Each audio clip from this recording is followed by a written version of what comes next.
You are about to listen to the Dr. Dahlia Show. Sassy, stimulating medical talk radio. Any medical advice Dr. Dahlia Wax gives on her show should not be substituted for an actual visit to your medical provider.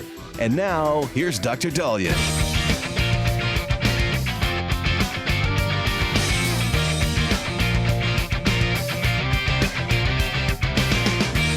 And we are back on the Dr. Dahlia Show. Thank you all for tuning in. 1-877 Dr. Dahlia, 1-877 DOCDALI. So I think we need to review what to do if you cut off one of your fingers or one of your toes. Apparently, there's a man in Henderson, Nevada, west of Las Vegas, southwest Las Vegas, who is suing first responders because he claims they mishandled his severed finger. And if we don't have the finger, right, we can't reattach, as doctors, we can't reattach it. And there's a choreography that needs to be done. Let me explain what happened with this lawsuit. This is being reported by News 8. That back in June of 2024, a Henderson man lost a finger in a traumatic accident. He is now suing the city, alleging first responders mishandled the severed digit that was later found among his belongings, like with his iPhone, at the hospital. Now, this is what he claims, all right? He says Kyle Adams is the name. He says he suffered several traumatic injury to his right hand, lost at least one finger. During a search of the garage where the incident happened, Henderson police officers collected and handed over a severed finger to firefighters and paramedics. A police department incident report cited in the lawsuit claims that the fire department personnel did recover the severed finger and gave it to Adams, or had it brought along, packaged properly to the hospital. However, the lawsuit says the finger was never communicated to or transferred to any medical provider at the hospital. The severed finger was not found until the next day, when Adams or his representatives found it among his personal belongings at the hospital. Well, now that it's the next day, we can't reattach it. We really want to reattach it within 4 to 6 hours. And, very rarely can we reattach it the next day, but that is if it has been in ideal conditions. And it's usually the sooner the better. 12 hours is pushing it. So the lawsuit cites negligence, specifically the mishandling of a severed appendage, and claims for relief. It's asking for $15,000 in damages, which is a standard minimum for civil lawsuits in Nevada. Now, I don't know which finger it is, but the police incident report, according to News 8, was not included in the lawsuit. How he lost his finger, unknown. It happened somehow in the garage.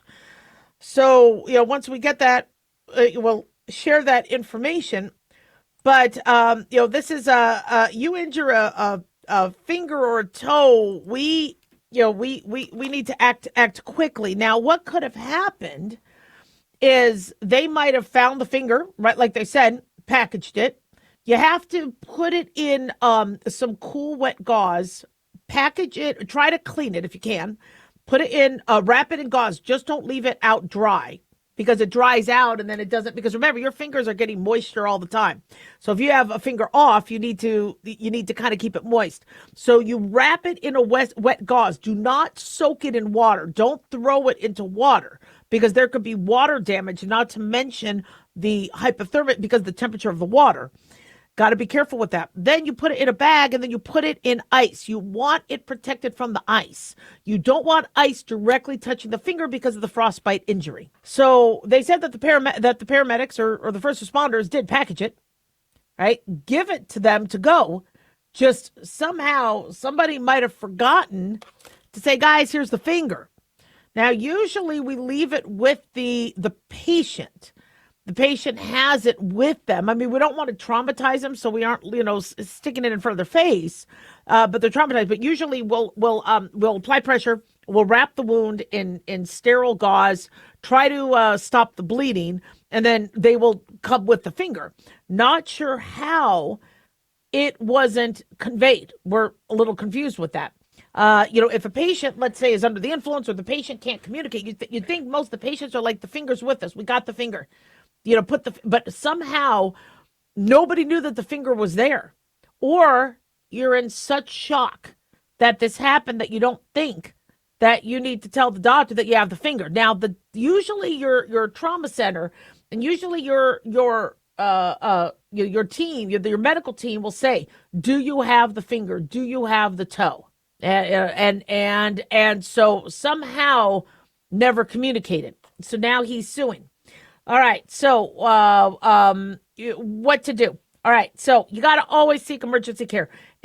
First thing you do is call 911 because you would rather you get or seek emergency care. We want you to, if you do cut off any limb or any sort of appendage and you're bleeding and you're not knowing what to do, would rather a medical personnel be there. All right. If you think it's minor enough or you're calm about it and you're not bleeding, then what you want to do is you want to wrap up the part in moist gauze, keep it moist, don't soak it, don't submerge it in water.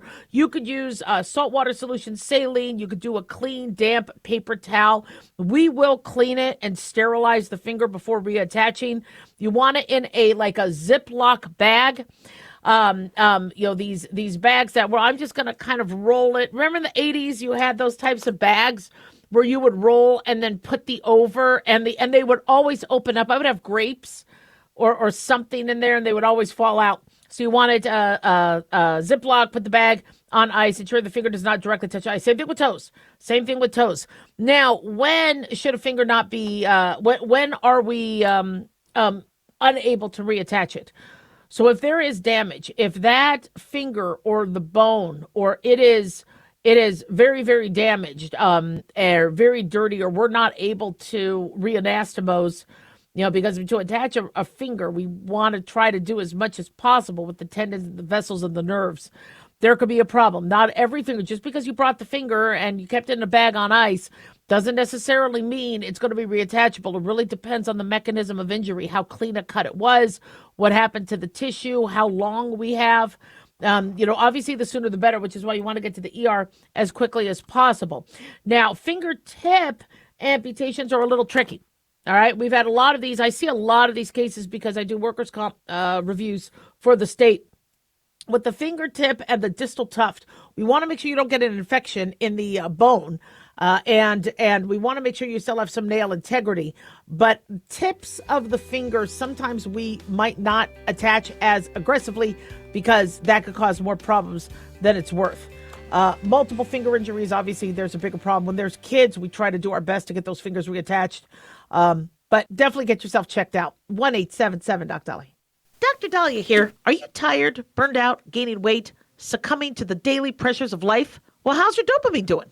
How you feel right now, how you'll feel an hour from now, and how you'll feel next week is completely reliant on your dopamine. Our daily motivation and willingness to push through challenges depends on the intricate chemical process dopamine provides. Christian Kalikas and I created Deploying Dopamine, a book that tells you what dopamine is, when it dysfunctions, and how to successfully deploy it when needed. Find Deploying Dopamine on Amazon today. Check it out.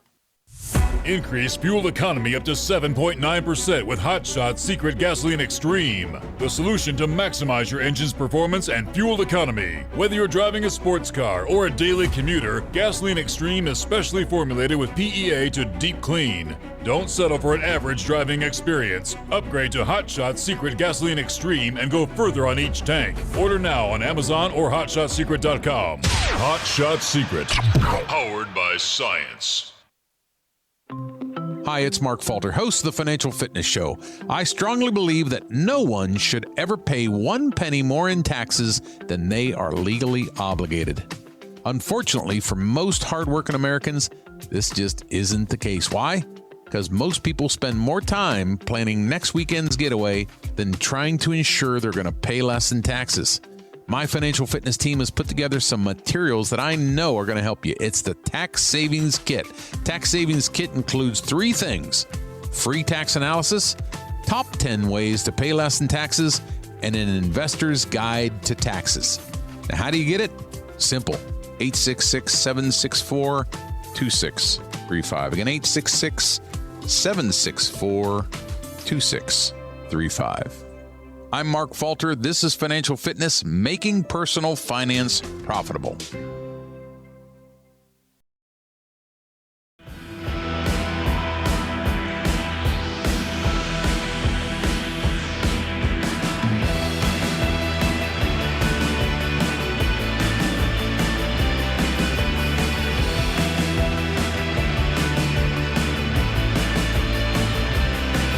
back on the Dr. Dahlia Show. Thank you all for tuning in. 1-877 Dr. Dali, 1-877-DOCDALI. Big thanks to Talk Media Network for making the show happen.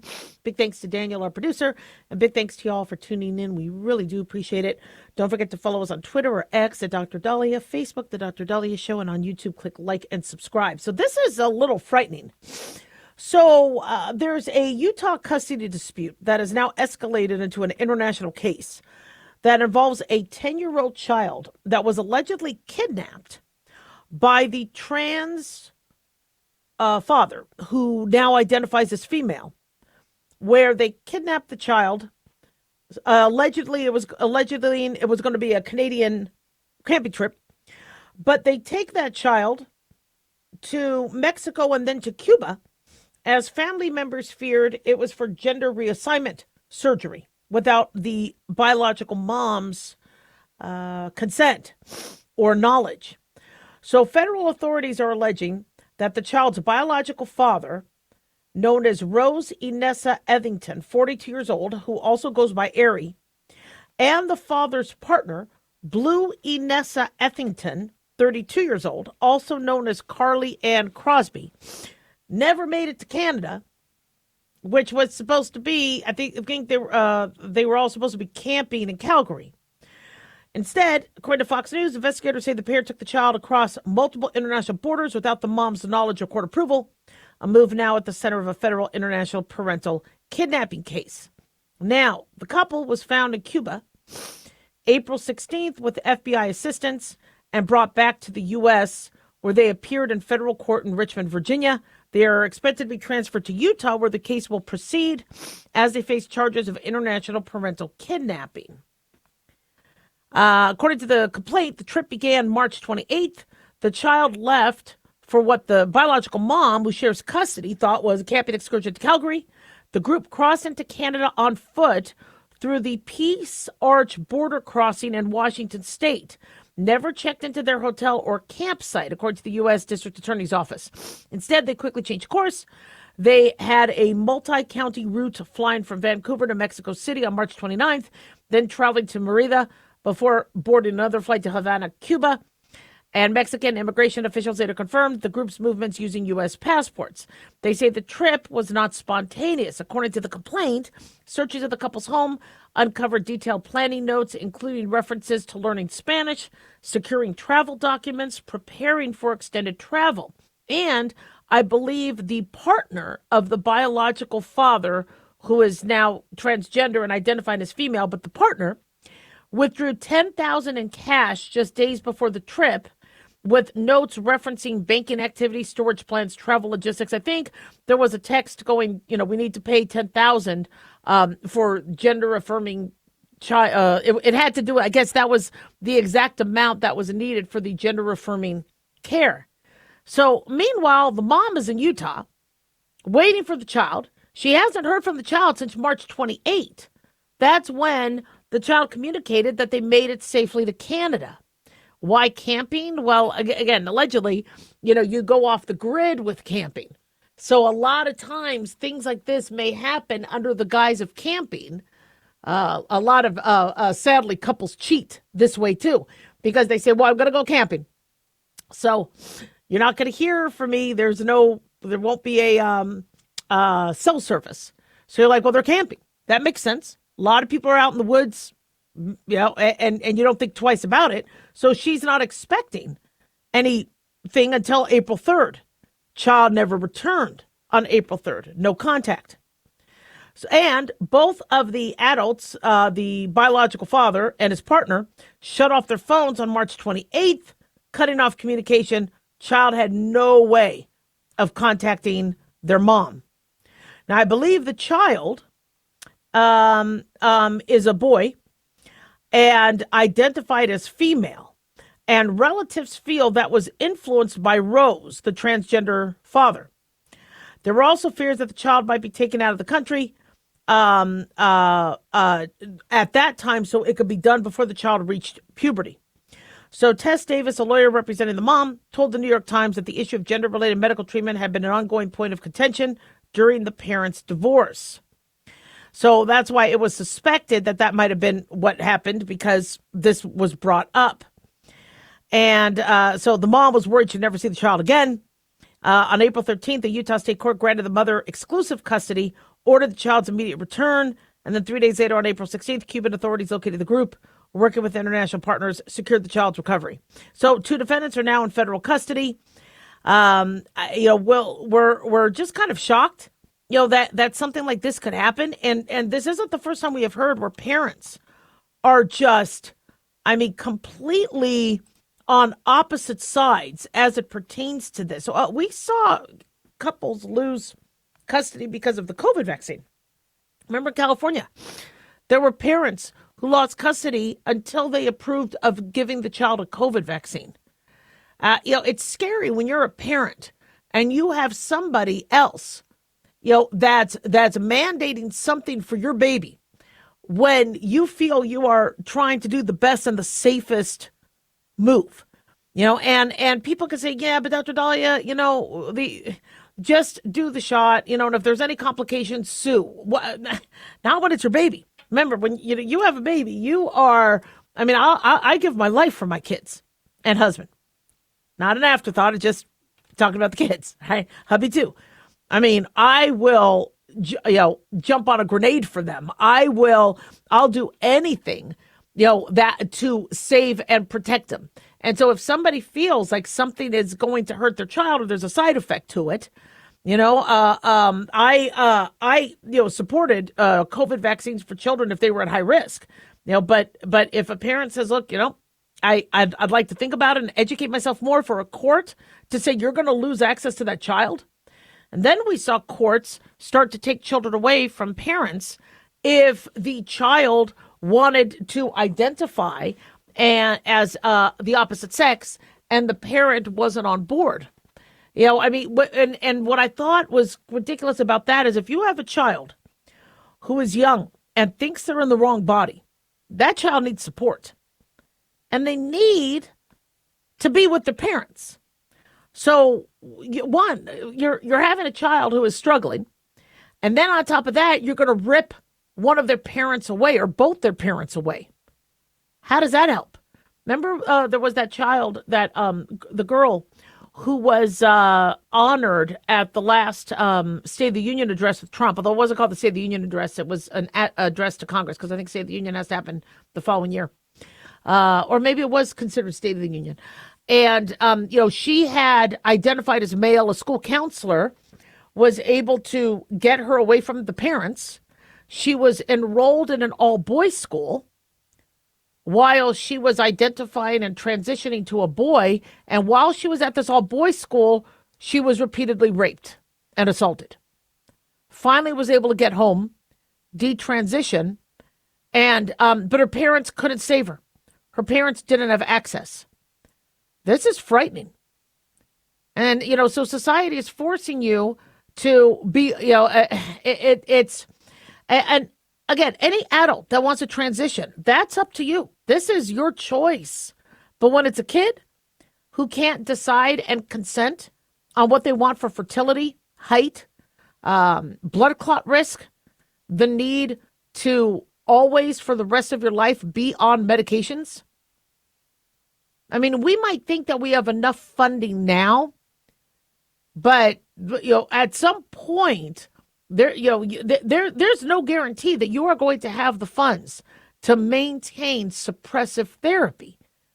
And what happens if you're 42? Or what happens if you're, and you've lived a life, it's traumatizing no matter what. And these kids don't understand that those could be possibilities where they might not be able to maintain what they need or be the appearance that they think. Now, and so now you have these custody battles where these parents allegedly take a child to do this to her, probably thinking, we'll just do it. It's in this child's best, it's for their best benefit. And if I was that mom, I would just be beside myself. Thank God they found the child before this happened. It was probably very frightening. I'd love to hear what the child thought. Now, children, it's a little tricky. Because when they bond with somebody and they trust that parent, they might think, well, I guess this is something I need to do. But how many of these detransitioners say, well, I was told that was something that would help me, that would save me, that would protect me. And they were like, but it didn't. It didn't help me. I didn't feel different. I still got bullied. I still didn't like myself. I was still depressed. A child needs support. They need their mom. They need their dad. They don't need to be kidnapped. 1-877-Dolly.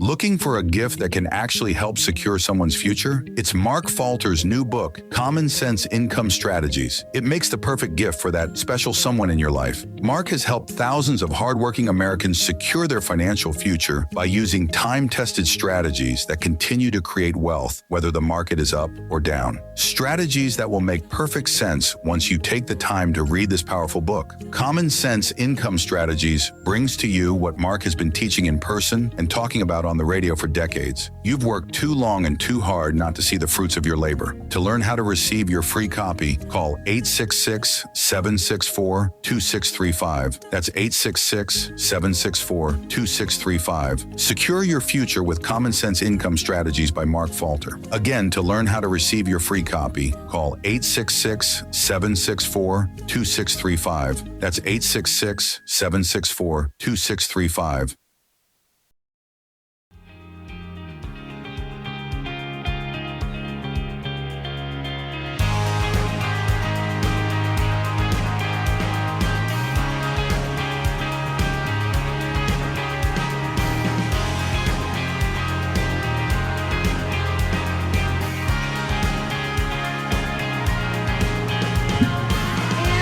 Back on the Dr. Dahlia Show. Thank you all for tuning in. 1-877-Dr. Dahlia, 1-877-DOCDALI.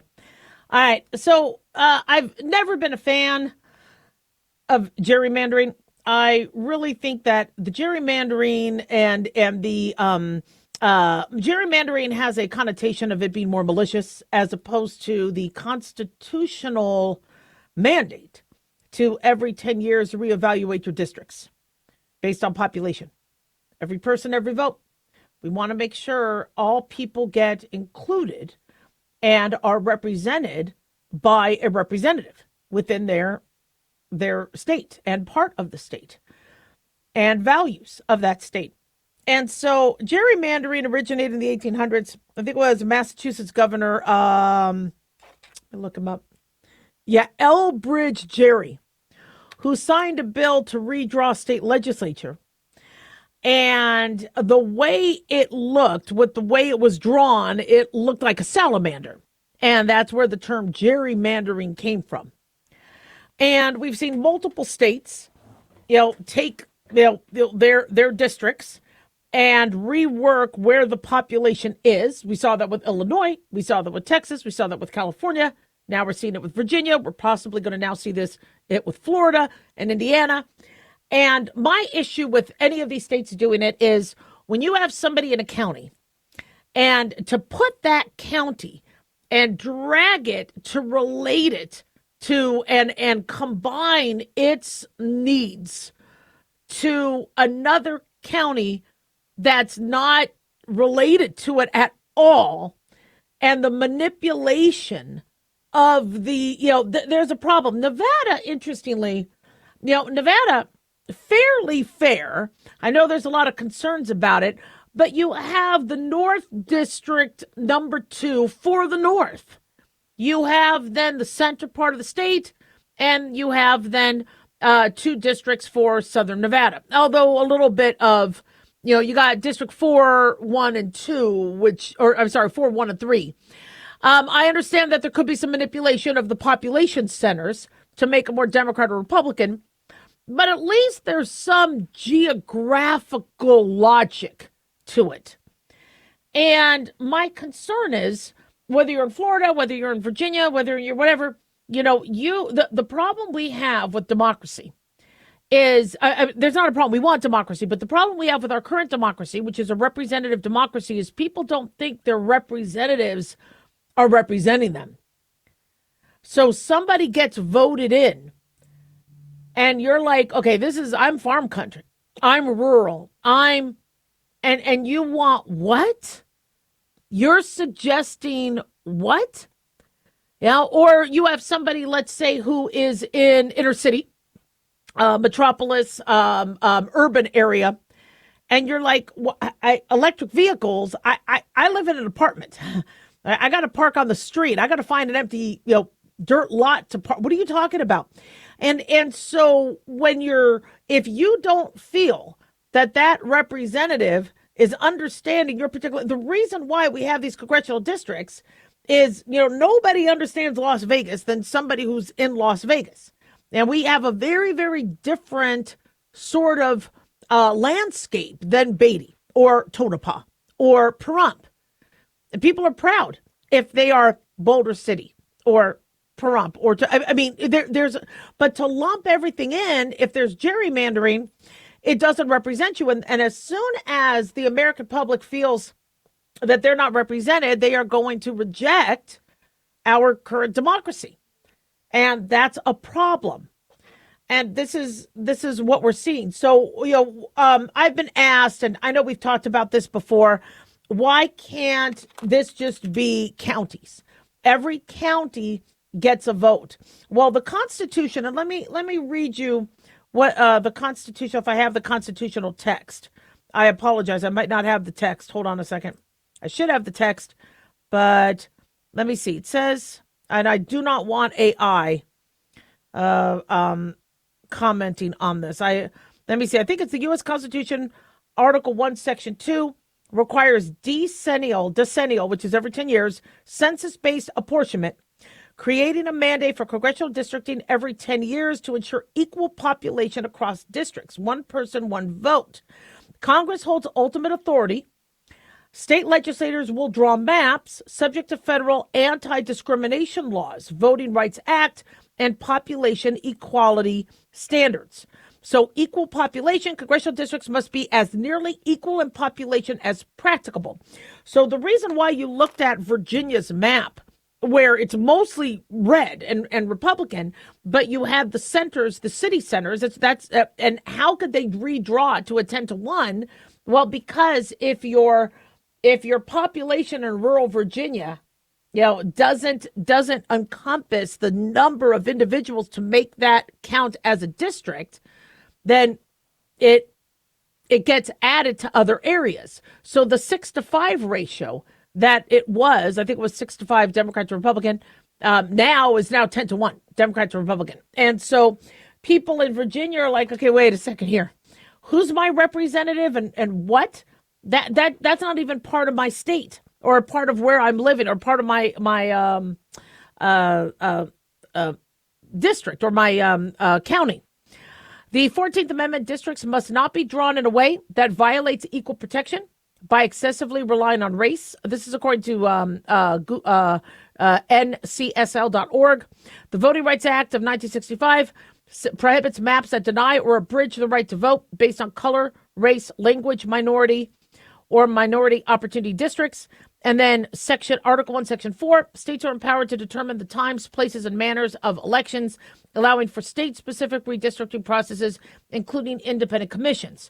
So there's a lot of pressure on DeSantis to now gerrymander and reevaluate the districts. Virginia, by a narrow vote, won to change their districts. It's being challenged. Apparently, a circuit court judge, I believe, stopped it because they said it was unconstitutional.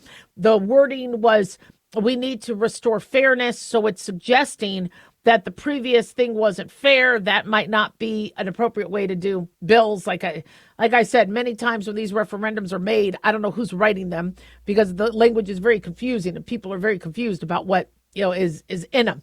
Like a lot of people were confused that in Nevada, I guess it was one of the referendums or one of the amendments was to ensure that women had access to abortion, which was vehemently was supported. But what they didn't know was when you look deeper into it, it included late term abortion without restrictions. And that concerned people. Now, we could be misreading it, but if people don't understand what they're reading, you're going to do a late term abortion if you have to save the mom's life. But if it was for somebody change your mind, or that starts to get a little bit more controversial because it's a late term. Up until it actually, I think, approved up until about a baby's gestational age of 40 weeks. Now that starts to get controversial. So people need to, understand what they're voting for. And if the language is elusive or confusing, that could be a problem. Apparently, there's multiple cases now addressing what's happening with Virginia. Now, Florida, there's a push, I think, for Florida, a push for Indiana. We got the midterms coming. This is a mess. And, it shouldn't be like this. I mean, come on. We're American. All right. We don't want single party rule. But it is getting more and more vicious. And where people are concerned is they're concerned that if the Democrats do win, they are going to add extra states. What people are fearing is that nobody's going to have a chance to win, depending on who gets into power.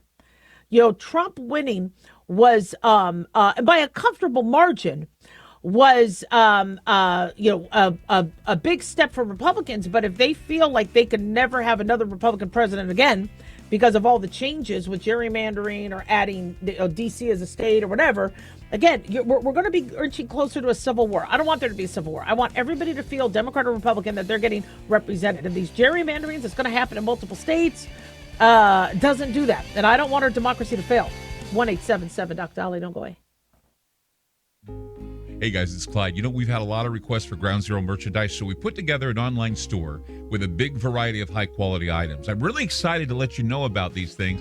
We have a lot to offer you and your loved ones. In addition to our regular apparel, such as t-shirts, beanies, hoodies, and hats, we've expanded our product line with posters, flags, aprons, mugs, and a whole lot more. We also have Ground Zero collectibles, along with a limited edition of items like a Clyde Lewis canvas portrait, a Ground Zero embroidered jacket that will certainly make for great gifts and for interesting conversations with family and friends. And we now offer publications such as Ron Patton's book about mind control, MK Zine, and back copies of the official magazine of Ground Zero while it was in print. Paranoia, the Conspiracy Reader, also coming in 2023, are updated and revised books that I've written. There's a secure and easy-to-use shopping cart for your purchases. So shop today at our official store by going to groundzeromerch.com. Again, that's groundzeromerch.com. Hi guys, Dr. Dahlia here. Addictions can sneak up on us and come in many forms, whether it's drugs, alcohol, sex, video games, porn, or something less obvious such as food, internet, or shopping. Addiction can seem innocent at first and then evolve into an insurmountable evil. In our book, Addiction Basics, Caitlin Kalikas and I dive into the common addictions and provide tips for identifying and preventing these before they sneak in and take over our lives. Addiction Basics can be found on Amazon or my website, drdahlia.com. Check it out. Lisa Wolf here to tell you about our newest website for old-time radio lovers. It's 100radioshows.com. At this site, there are 5 old-time radio shows waiting for you to download free as our gift to you. And be sure to browse the additional 700 old-time radio shows available to you for 70% off by using the promo code RADIO at checkout. This is a limited-time offer, so log on to 100radioshows.com. That's 100radioshows.com.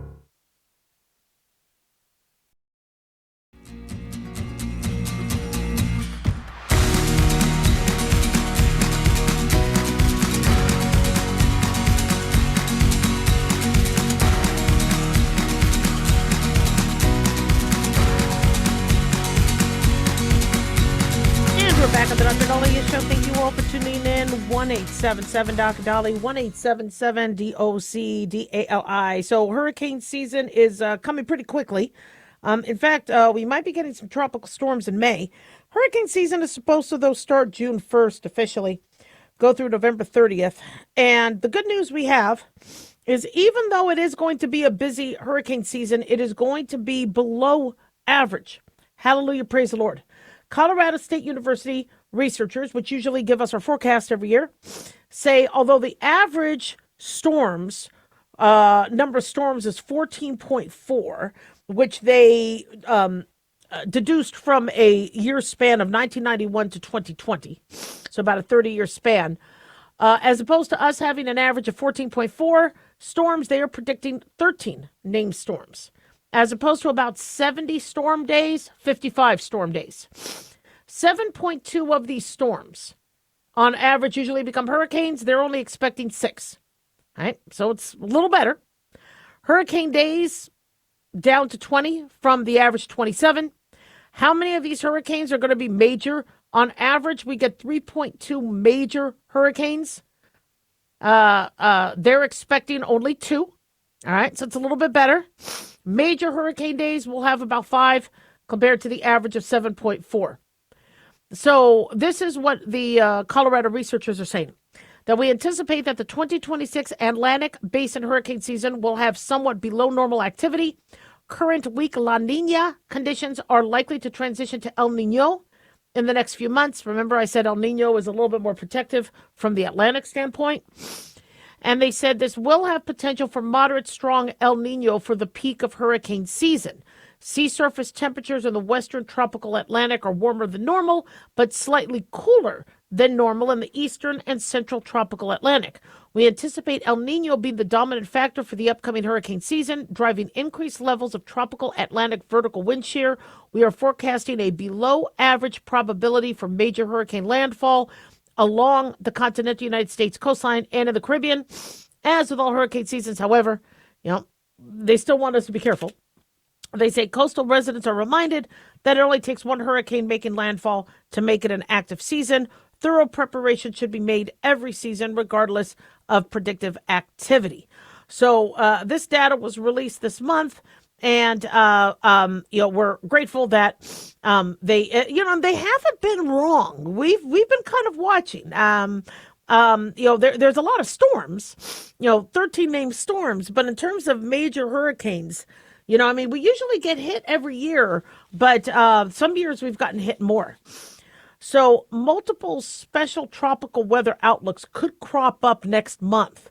So we don't want you to wait till hurricane season to protect yourself if you're in the Gulf area or coastal area. September is the most active month, but that doesn't mean you have, 4.5 months to, or 3.5 months to dilly-dally. Hurricanes, as you know, are categorized by their wind speed, designated using the Saffir-Simpson hurricane wind scale, where a category 1 is sustained winds of 74 to 95 miles per hour. But once the winds hit above 74, we're already at a category 1. If they're between 96 to 110, we're at a category 2. Major hurricanes are category 3 to 5. So category 3, you have sustained winds from 111 to 129 mile per hour. Category 4, sustained winds of 130 to 156 miles per hour. And then category 5 is where the wind speed is over 157 miles per hour. The category 3 storms, even at category 3, can cause devastating damage. We could have a lot of destruction with category 1 and category 2. So, just because they say it might hit us at a category 2 doesn't mean you don't have to be careful. Obviously, you want to be concerned. So in every given year, the Atlantic Ocean has 12 to 14 named storms, with 6 becoming hurricanes, 3 becoming major. So luckily, our numbers look a little lower than that. Hopefully, we don't get any. And we want them to be wrong, but err on the side of caution. We don't want them to be wrong where they're too lenient. As we've spoken about before, Hurricane Katrina, it was a category 5 in the Gulf, but when it made landfall, it was downgraded to a 3. Still as a category 3, it killed about 1,800 people, caused over $108 billion in damage. Not the deadliest to hit U.S. soil. U.S. soil, the deadliest one was the Galveston hurricane in 1900. Over 10,000 people had died. So El Nino is this ocean atmospheric interaction where sea surface temperatures rise near the equatorial Pacific. It causes increased wind shear in the Atlantic equatorial region, but it's been linked to lower than average hurricane seasons. La Nina is below average sea surface temperatures extending from the western to the eastern central Pacific, but I guess warmer in the Atlantic. If we're in a La Nina year, it's scary. El Nino is a little bit more protective. Now, warm temperatures in the Atlantic and Caribbean, and if you have climate change experts saying that the Atlantic Ocean is getting warmer and warmer temperatures can lead to more hurricane sort of activity. But we have been seeing a decrease in activity despite what people are saying is a warming of it. So I think the El Nino and the La Nina has a lot more to do with, because it seems that when we have, I think last year also was an El Nino. Yeah, and with El Nino, we get a lot of rainfall in the west, which I like. And then we get lower active hurricane seasons. I like El Nino. Muy bien hecho. Nino is a little boy, Nina is a little girl. So what are the names? What are the hurricanes heading towards us if we do, or the storms? So we have Arthur this year, Bertha, Cristobal, Dolly, Hurricane Dolly. Hey. Now, that was my nickname, Dolly. My guess is it's going to be very, very scattered, very erratic, and it'll lean to the right. That's my guess. We have Storm Edward, Faye, Gonzalo, Hannah, Isaias, Josephine, Kyle, Leah, Marco, Nana, Omar, Paulette, Renee, Sally, Teddy, Vicky, and Wilfred. If we exhaust those names, we got Adria, Braylon, Caravad, Deshaun, Emery, Foster, Gemma, Heath, Isla, Jacobus, Kenzie, Lucio, Michaela, Nolan, Orlando, Pax, Ronan, Sophie, Tayshawn, Viviana, and Will. For your Eastern Pacific names, we got Amanda, Boris, Christina, Douglas, Alita, Fausto, Genevieve, Hernan, Isel, Julio, Karina, Lowell, Marie, Mary, Norbert. That was a great movie, by the way. Odalis, Polo. Ooh, Hurricane Polo. That would be an interesting one. Rachel, Simon, Trudy, Vance, Winnie, Xavier, Yolanda, and Zeke. Those are kind of interesting. So, where we get our hurricane names, it's interesting. They used to always be female. And I know people think that was very sexist, but the ocean ships, it was always as a her. It was just feminine, Mother Nature. So I don't get insulted by that. But I think it was by the 60s. They changed it. The names are usually in alphabetical order. They alternate between male and female. I believe they get reused every 6 years. And they do skip Q, U, X. Sometimes they skip Q, U, X, and Y if there's not enough. If they don't have enough 6 suitable names because they retire them, or they don't retire them, but they reuse them every 6 years, they might skip a letter. But for the most part, they will use them. They will retire certain names if they've caused devastating damage. So I don't think we're going to see another Katrina or Maria or Laura. I don't think we're going to see those because of the devastating damage. But it's interesting how people are kind of concerned about how will they, we didn't name them after men. I don't care what you know what I mean, whether it's a female name or not. I mean, I don't look at it as that. All right, so make sure you have plenty of water, 1 gallon per day per person for at least 3 days. Don't forget your pets, 1/4 to 1/2 gallon per day, except for the fish, although you might need fresh water for the fish. Canned foods, flashlights, medical supply kit, batteries, blankets, cash, medications, and waterproof containers. Make sure you have fireproof casings and things that you'll need, God forbid there's damage. 1-877 Doc Dolly.